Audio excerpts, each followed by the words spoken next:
民數記第34章。耶和華曉諭摩西說：你吩咐以色列人說，你們到了迦南地，就是歸你們為業的迦南四境之地，南國要從尋的曠野貼着以東的邊界，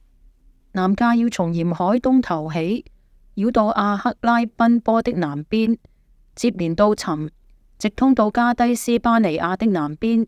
又通到亞撒阿達，接連到押門，從押門轉到埃及小河，直通到海為止。西邊要以大海為界，這就是你們的西界。北界要從大海起，劃到何珥山，從何珥山劃到哈馬口，通到西達達，又通到西斐倫，直到哈撒以南，這要做你們的北界。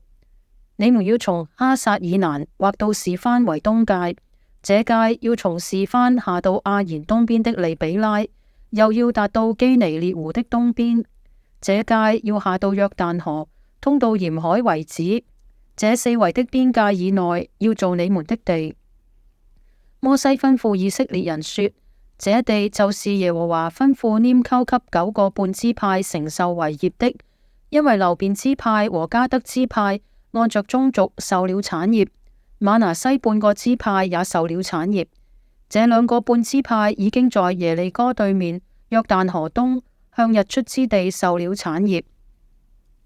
耶和華曉諭摩西說：要給你們分地為業之人的名字是祭司以利亞撒和嫩的兒子約書亞，又要從每支派中選一個首領幫助他們。這些人的名字：猶大支派有耶孚尼的兒子迦勒，西緬支派有阿米忽的兒子示姆利，便雅憫支派有基斯倫的兒子以利達，但支派有一個首領約利的兒子布基，約瑟的子孫瑪拿西支派有一個首領以弗的兒子漢列，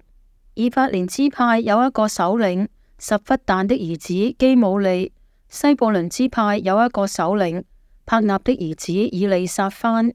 以撒迦支派有一個首領阿散的兒子帕鐵，亞設支派有一個首領示羅米的兒子亞希弗，拿弗他利支派有一個首領阿米忽的兒子比大克。這些人就是耶和華所吩咐在迦南地把產業分給以色列人的。